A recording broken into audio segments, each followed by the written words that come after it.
సంవత్సరానికి భారతదేశంలో ఉన్నటువంటి అన్ని రాష్ట్రాలలో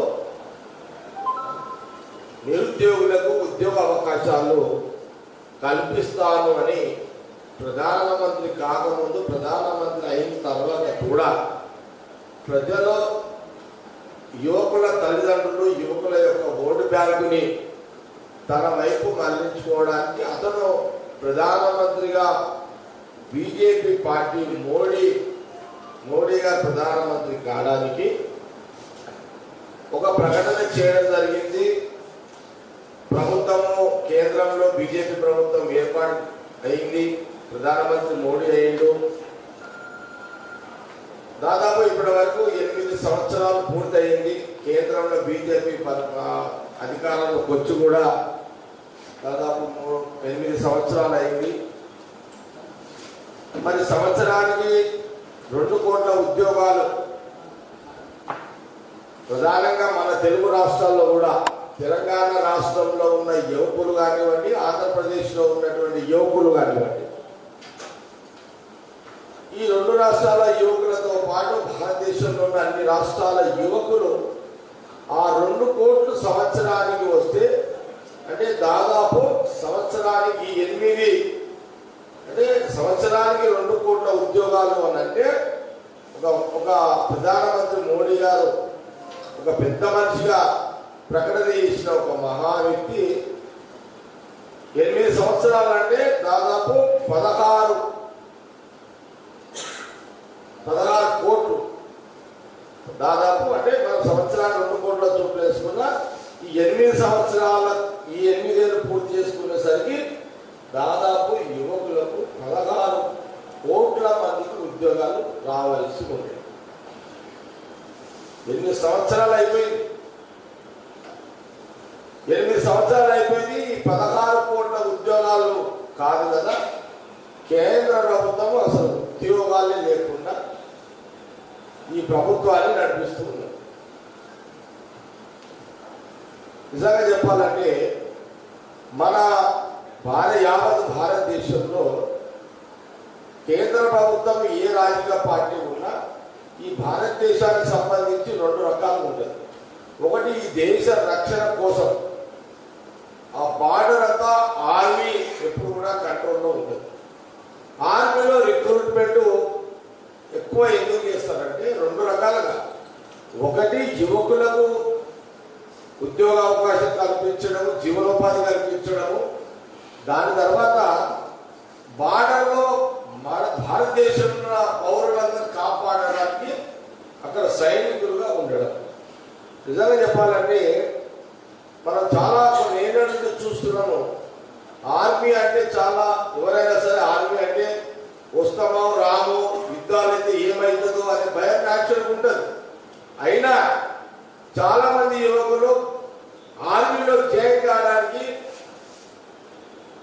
ఆర్మీలో జాబ్ దొరకడానికి, బార్డర్లో పనిచేయడానికి అనేక మంది యువకులు ట్రైనింగ్ తీసుకొని ఉద్యోగాలు అందులో వచ్చిన తర్వాత బార్డర్లో పోయి ఆర్మీలో పనిచేయడం జరుగుతుంది. ఇది చరిత్ర. స్వాతంత్రం వచ్చిన కాడి నుంచి మొదలుకుంటే ఈ బీజేపీ ప్రభుత్వం వచ్చేంత వరకు పద్ధతిగానే ఆర్మీ రిక్రూట్మెంట్స్ జరిగినాయి. మరి మనం ఈ మధ్యకాలంలో చూసినాం, ఈ ఆర్మీ రిక్రూట్మెంట్ కి సంబంధించి అనేక మంది యువకులు, ప్రధానంగా మన తెలంగాణ, ఆంధ్రప్రదేశ్, భారతదేశంలో అన్ని రాష్ట్రాలలో దాదాపు 2 సంవత్సరాల నుంచి అనేక మంది యువకులు ఆర్మీలో ఉద్యోగం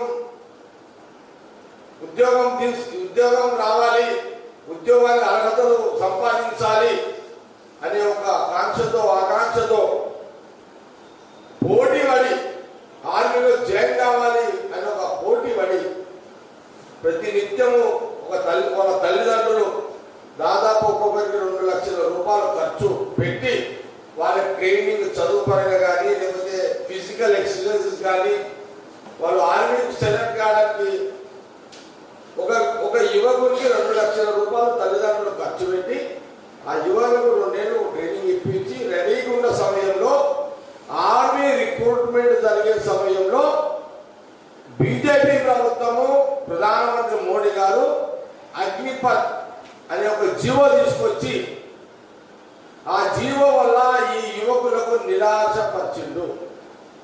కొన్ని సంవత్సరాలతో వాళ్ళు ఆర్మీ రిక్రూట్మెంట్ రెడీ అయిన సమయంలో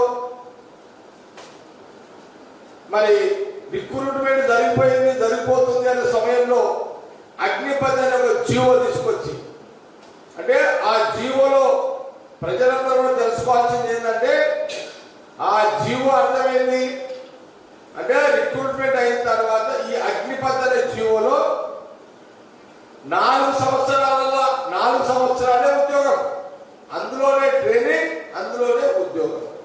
4 సంవత్సరాలు అందులో ఆర్మీ రిక్రూట్మెంట్ చేసుకొని 4 ఏళ్ల తర్వాత వాళ్ళని ఉద్యోగం నుంచి తీసివేయడం జరుగుతుంది. ఈ అగ్నిపథ్ అనే జీవో రాకముందు ఆర్మీలో ఏం సిస్టమ్ ఉండే అంటే అందులో ఒకసారి సెలక్షన్ అయిన తర్వాత రిటైర్మెంట్ అయిపోయేటప్పుడు ఆ రిటైర్మెంట్ అయిపోయే టైంలో వాళ్ళకు ఆ రోజులలో ఈ ఫ్రీడమ్ ఫైటర్ ఎక్స్ సర్వీస్మెన్లకు వాళ్ళకు ఒక మనిషికి 5 ఎకరాల భూమి ఇచ్చే సిస్టమ్. ఎందుకంటే ఆర్మీలో చేసారు కాబట్టి భారత్లో. అదే కాకుండా వాళ్ళకి వాళ్ళ ఉద్యోగం కూడా ఆర్మీలో పనిచేసి బయటికి పోయిన తర్వాత వాళ్ళకు స్టేట్ గవర్నమెంట్ ఉద్యోగాలు ఇచ్చే ఒక సిస్టమ్ కూడా అందులో ఉండేది. కేంద్ర ప్రభుత్వం ఆఫీసులలో కానీ రాష్ట్ర ప్రభుత్వ ఆఫీసులలో వాళ్ళకు ఆర్మీలో పనిచేసే ఉద్యోగాలు ఇచ్చే సిస్టమ్ ఉండేది. కానీ ప్రధానమంత్రి మోడీ గారు ఏం చేసిందంటే వీళ్ళకు భూమి లేదు, 4 ఏళ్లకే రిటైర్మెంట్ అయినాక పెన్షన్ లేదు, వాళ్ళకు భూమి లేదు, వాళ్ళకు ఉద్యోగము లేదు. ఆ 4 ఏళ్ల తర్వాత ఏం చేయాలి వాళ్ళిద్దరు? అదొక క్వశ్చన్ మార్క్. అందుకే ఒక తెలంగాణ రాష్ట్రంలో ఉన్న యువకుడే కాదు, ఆంధ్రప్రదేశ్ రాష్ట్రంలో ఉన్న యువకుడే కాదు, ఫస్ట్ ఉత్తరప్రదేశ్ రాష్ట్రంలో, తర్వాత మధ్యప్రదేశ్ రాష్ట్రంలో, అక్కడి నుంచి మొదలైంది ఈ అగ్నిపథ్. ఏదైతే బీజేపీ ప్రభుత్వం మోడీ ప్రధానమంత్రి గారి అగ్నిపథ్ అయితే జీవో తెచ్చిండో దానికి వ్యతిరేకంగా బీజేపీ ముఖ్యమంత్రి ఉన్న రాష్ట్రాల్లోనే యువకుల యొక్క పోరాటాలు స్టార్ట్ అయినాయి. అది ఉత్తరప్రదేశ్ లో, మధ్యప్రదేశ్ లో స్టార్ట్ అయినాయి. అక్కడ యువకులు రైల్వే స్టేషన్లలో పోయి ఆవేశం, అంటే కష్టపడి మేము ఉద్యోగాలు వస్తాయని ఆశపడే టైంలో నిరాశపరిచిన ఈ మోడీ అగ్నిపథ్ జీవోకు వ్యతిరేకంగా రైల్వే స్టేషన్లలో మరి ఆవేశానికి యువకులు అనేక సంఘటనలకు దారి తీసింది. ఇది వాస్తవం. ఇదంతా కూడా ఏ దేవుడైనా, ఏ భగవంతుడైనా, ఏ మతం దేవుడైనా ఏం చెప్తాడు? అందరినీ మంచిగా చూసుకోమనే చెప్తాడు.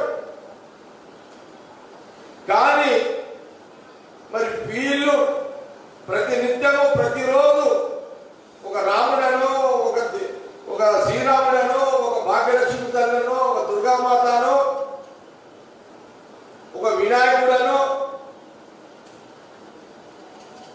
ఈ రకంగా దేవుళ్ళ పేరు మీద రాజకీయం చేస్తూ ఆ దేవుళ్ళు ఏం చెప్తున్నారు వీళ్ళకు అంటే ఈ అగ్నిపథ్ జీవో తీసుకొచ్చి పూర్వం సంపమని దేవుళ్ళు చెప్తున్నారు వీళ్ళకు. ఇదేనా వాళ్ళు ఇచ్చేది? ఇదేనా వాళ్ళు చేసేది బీజేపీ వాళ్ళు? కాబట్టి సోనియా గాంధీ గారు, రాహుల్ గాంధీ గారు చాలా స్పష్టంగా చెప్పారు, ఈ అగ్నిపథ్ జీవోని వెంటనే రద్దు చేయాలి. All India Congress party Sonia Gandhi, Rahul Gandhi గారు అగ్నిపథ్ రద్దు చేయాలి. దీని మీద ఎక్కడిదక్కడ బీజేపీ నాయకులను, ఎక్కడిదక్కడ వాళ్ళ మంత్రులు కానీ ఎవరు వచ్చినా సరే వాళ్ళు అడ్డుకోండి, వాళ్ళు నిలదీయండి. ఈ బీజేపీ అగ్నిపథ్ ప్రధానమంత్రి కార్యక్రమాలు ఎక్కడ ఉన్నా సరే మీరు ఆ యువకుల పక్షాన మీరు పోరాటం చేయండి. సోనియా గాంధీ, రాహుల్ గాంధీ గారు అన్ని రాష్ట్రాలు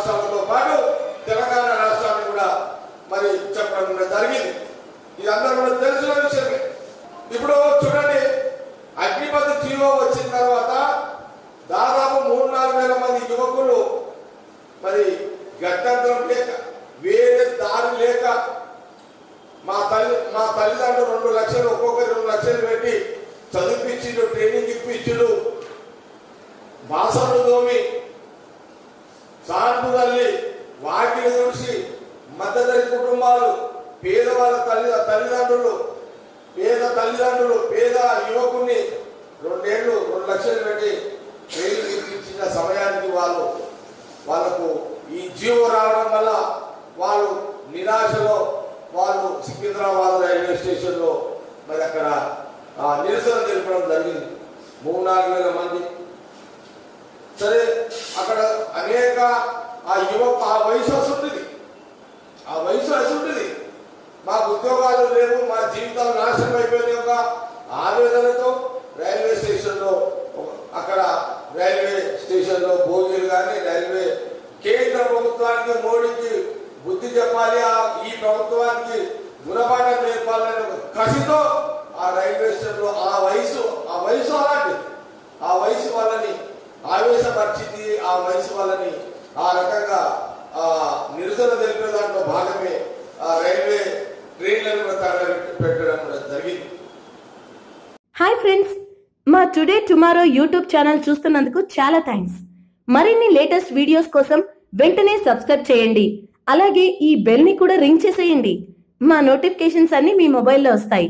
అలాగే మా వీడియోస్ మీకు నచ్చితే లైక్ చేయండి, షేర్ చేయండి, నచ్చకపోతే కామెంట్ చేయండి.